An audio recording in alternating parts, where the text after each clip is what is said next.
Alright, hey everybody. Just gonna do a little video here. Had some requests for people wanting to see some updates on some animals. So, like, all my babies are in shed right now.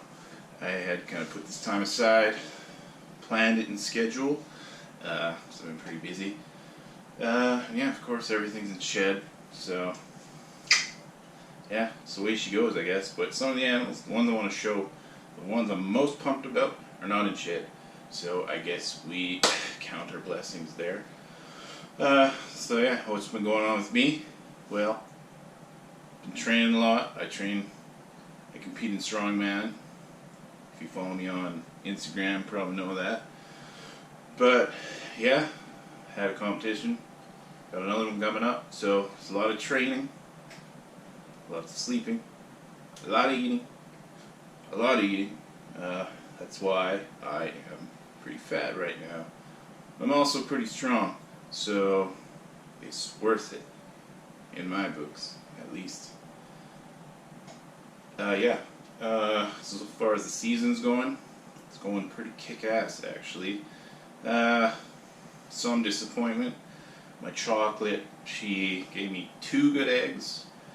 The rest slugged out. I've had trouble with that female. But the eggs that I got produced awesome animals that I'm totally stoked about. I love that gene now. I've just really fallen in love with that gene, especially since that clutch. What an incredible gene. So yeah, there's that. Lots of clutches. Relatively for me. Anyways, this is my first decent season. I prepared. I bought a second hatchling rack. It's looking like I'm gonna have to get another one. I'm getting a 20 bin rack. Probably next week, and I'll go pick it up. It's all paid for. I just gotta go get it in Calgary. So yeah, things are looking up over here. Having a good season. Starting to replace some of these old kind of junky racks that I got. Some of them are pretty good, pretty decent, that'll keep around. The other ones, they're on their way out, so I'll have some nice new racks, more efficient use of space. So that'll be awesome. That'll smooth things up for future seasons. Got 3 clutches in the incubator right now. I've already had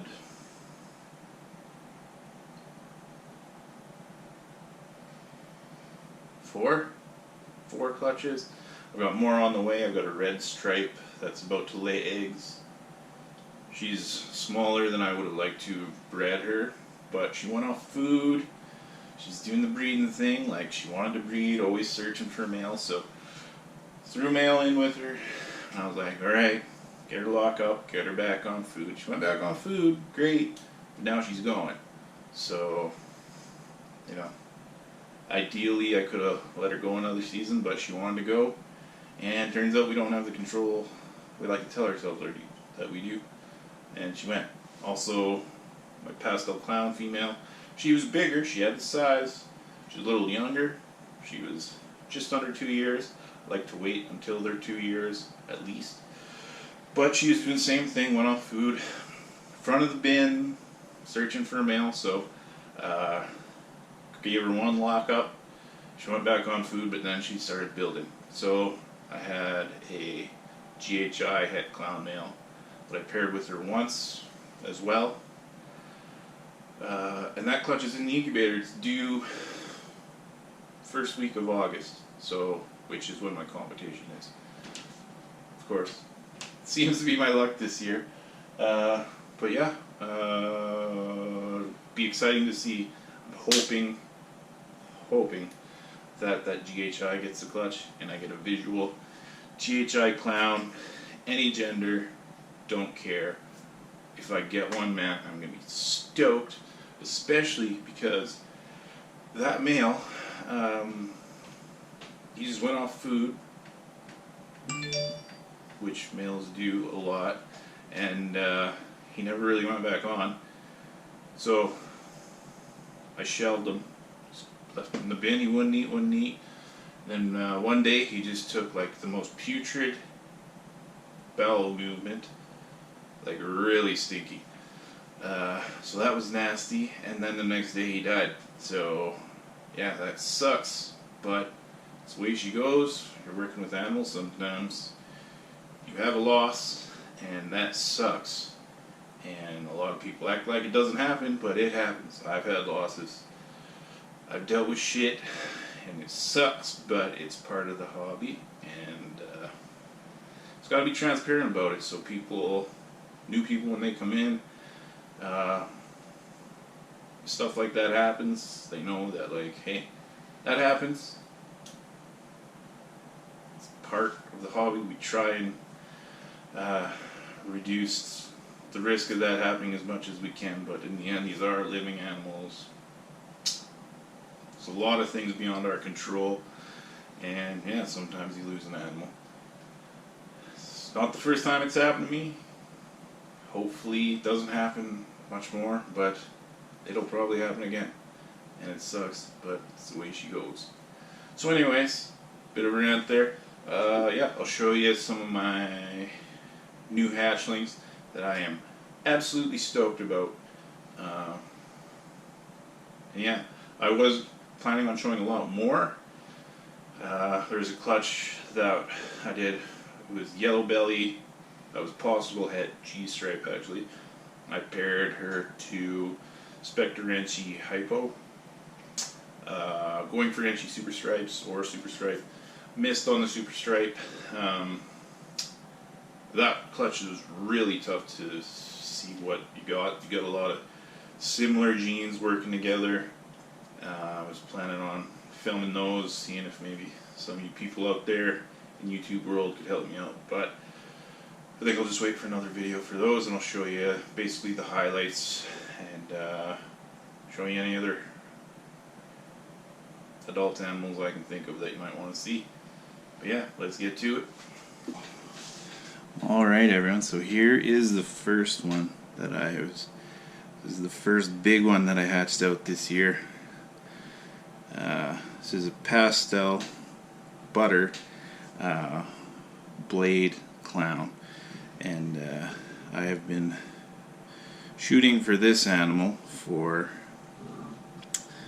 about three seasons now. I got the pieces to get it last year. Went for the pairing with the lesser and super pastel het clown.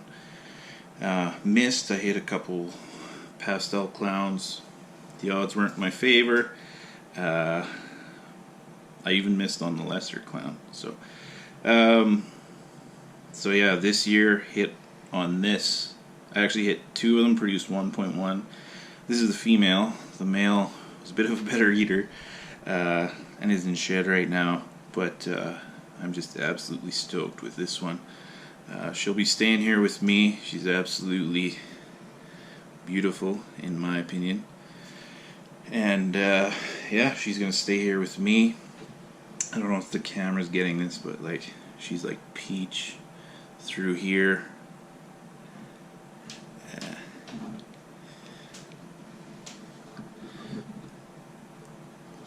She's awesome. I'm stoked with her. The male, I'm probably going to sell the male actually. But if he doesn't sell, I'll happily keep him. I don't care. They both look absolutely awesome.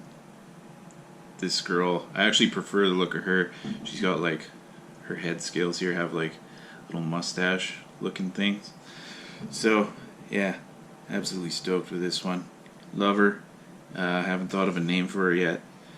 The only thing she's eaten so far is I assist fed her a pinky. I usually give my animals quite a bit of chance to eat on their own. This girl, even though she's hatched out on a good size and everything, I just wanted to get something into her, so now she can wait for a few weeks again or whatever on her own time. But yeah, I just wanted to make sure she got one in her, get that GI tract working, make sure everything's going well. So yeah, this girl, I'm sure you guys get the picture. I'm really stoked with her, and I love her, and She is going to be mine for a long, long, long time. Alright, moving on. So here's the next one, and this is right here, one of the reasons why I absolutely fell in love with the chocolate gene of late.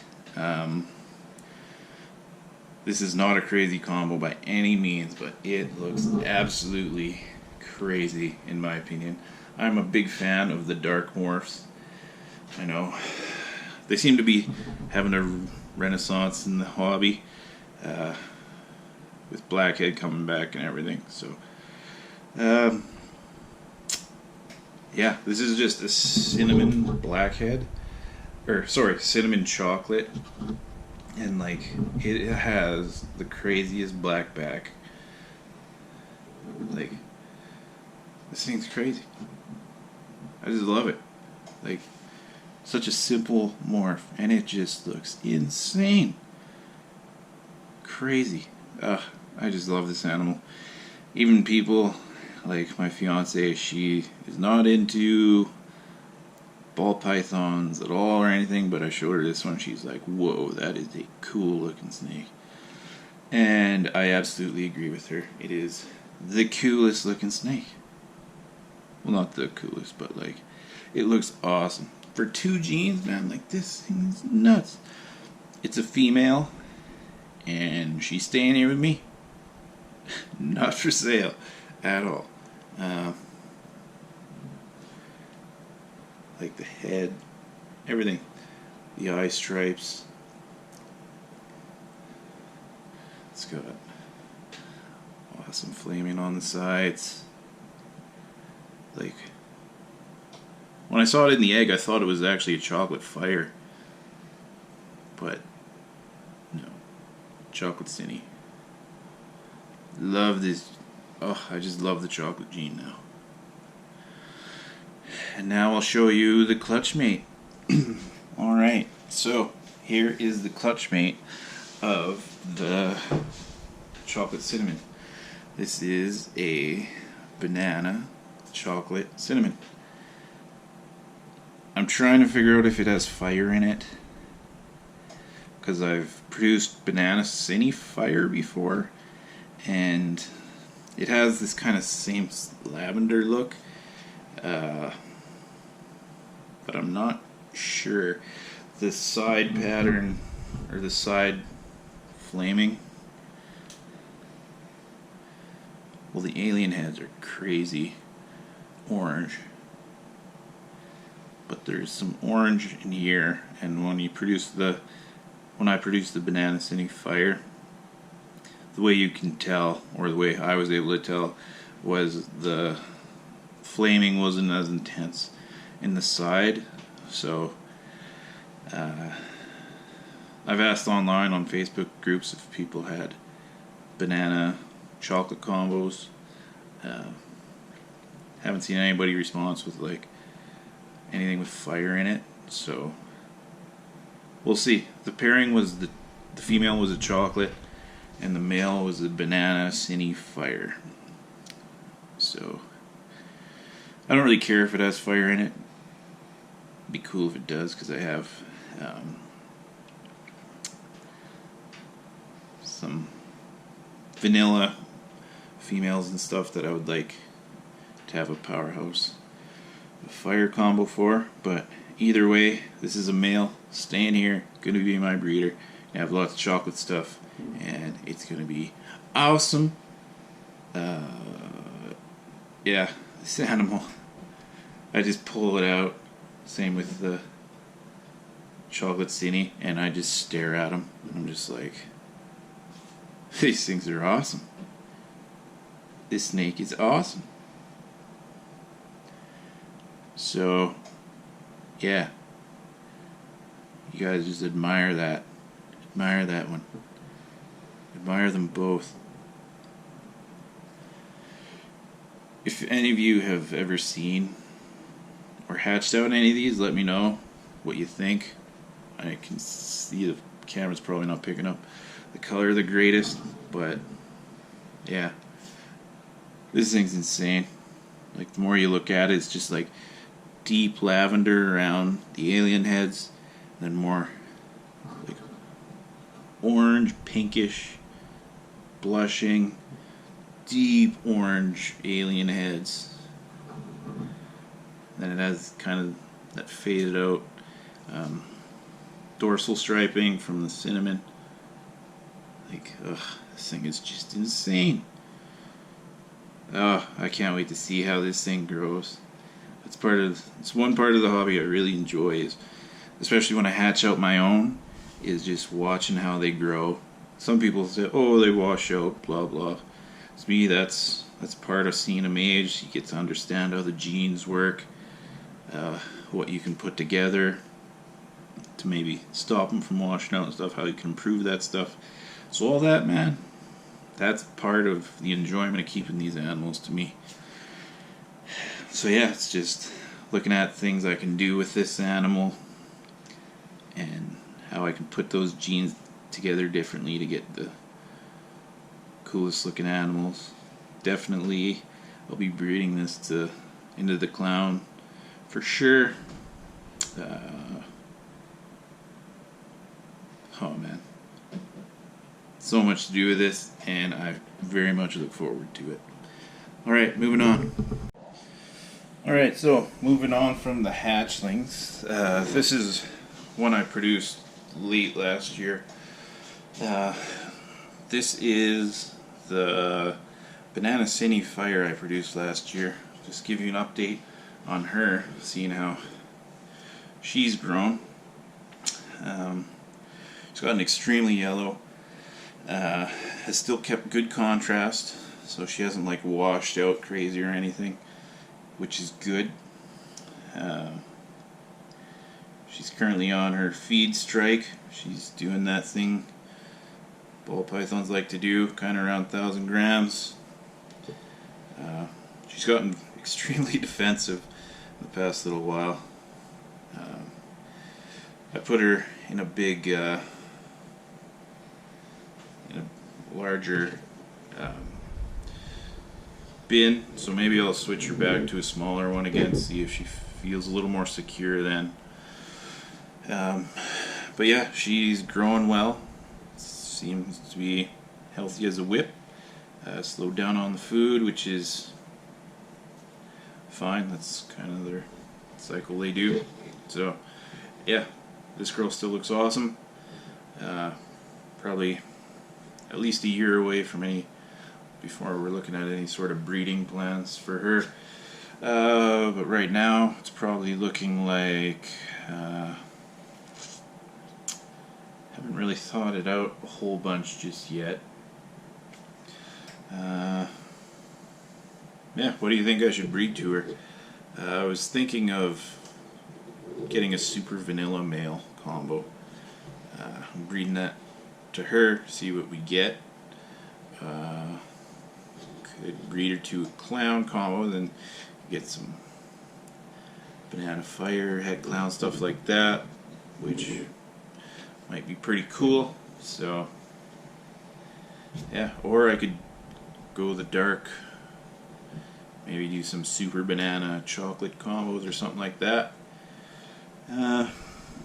Lots of things I could do with her, but I haven't put. I think my plan for last year was the super vanilla route, so we'll see. Here is a pastel butter probable blade het clown female I produced this year from the same clutch I produced the pastel butter blade clown. I just wanted to comment, I produced this with butter, whereas last year I produced a very similar clutch but with lesser. Just wanted to make a comment. With the butter and the lesser, I think the consensus is now that they're the same gene, just different lines. And commenting on that, last year with the lesser, every part of the animal there was a lot of yellow. So in this animal you can see There's very nice yellows in the dorsal, yellows and oranges in the alien heads, but then you get very, very clear contrast. So the browns are brown with, you know, some blushing in it, but there's no yellow in there. It looks like on the camera it's showing like there might be a little bit of yellow in there, but trust me, looking at it right now, there is no yellow in this brown. Whereas last year with the lessers, and I actually held one back because I liked it so much. With the lesser, everything, every part of the animal had yellow. So there was this, you still had the contrast, but there would have been, in this brown, there would have been some yellow tinging to it. So maybe that's one of the differences with the butter and the lesser, is that the butter seems to have better contrast, whereas the lesser, everything has a layer of yellow over or in it. So yeah, either way, I think each line, it's a great line as long as you get a good line. And there are different, there's lessers that are more brown, better contrast. People often mislabel them. I know people will sell what is a butter or is a lesser, and then they'll see online the person who has it is labeling it as a butter. So I wish we could just settle on using one name, because the odds, I don't know. That's a community thing, but yeah, maybe that's the difference between the butter and the lesser. Maybe it's just the blade making the better contrast. Yeah, just thought I would reflect on that a little bit. This is the Mystic Lesser Het Clown I produced late last year. She's been a bit of a slow feeder, but she's doing good now. Got her on rats. She is for sale, but the more she grows, the more I like her. So, I don't know. But yeah, these things, I think this is an awesome combo. Those blue eyes. It has a little bit of pattern to it too, so it's not just a straight white snake. It has that dorsal striping, or that one just solid white dorsal stripe. And it has some hints of orange and yellow, almost like a crystal. You can see some big flames under black light. They look pretty crazy. But yeah, this thing's awesome. Doesn't look like it has the googly eyes like super lessers and stuff. So maybe this is the more genetically strong way of producing some blue-eyed Lucies, but they do have some yellow in them. So different strokes for different folks, I guess. Not sure if I showed this guy yet. This guy is a lesser red stripe Het Clown. So I have a red stripe female that's ready to lay right now. But yeah, this boy, next year he's going to be putting in some work. So I have a chance of hitting red stripe clown, which would be the goal. That would be awesome. I have bell complex coming out my cornhole, so I kind of need to scale back on the bell complex in my recessives, because it's just, it seems like almost every animal I have has a bell complex, which, unless you want all white snakes and everything, kind of starts to get in the way of your projects. So yeah, need to scale back on the bell complex. But this guy, I just couldn't turn him down. My plan is to, I'll be getting another proven GHI Het Clown combo male. So my plan is to rotate this guy with the GHI Het Clown combo mail and all my clown stuff this coming season, so the 2019-2020 season. So yeah, looking forward to that. We'll have to pick up more baby. Alright everybody, so thanks for checking out the video. This year I am actually planning on vending at the Western Canadian Reptile Expo in Red Deer. Got a lot going on, so I gotta get that all organized, but yeah, I'm gonna be there. So if you decide to go, make sure you stop by the table, say hi, check out some of the stuff I have. It's not gonna be a super expensive setup by any means. All that stuff costs a lot of money, but I'm trying to go there, make some connections, show people what I got, hopefully sell some animals, but if not, that's cool. Go there, have a good time, meet some people. Yeah, maybe I'll do some footage at the show. We'll see. If you want me to do that footage, leave a comment. I'll take the equipment. But yeah, if you guys have any questions, comments, see anything you like, just send me a message. You can follow me on Facebook, or not Facebook, sorry, Instagram. Oh yeah, and Facebook. I got a Facebook page. Yeah, come check it out. If you got any questions, send me a message on either of those, or just comment below. Yeah,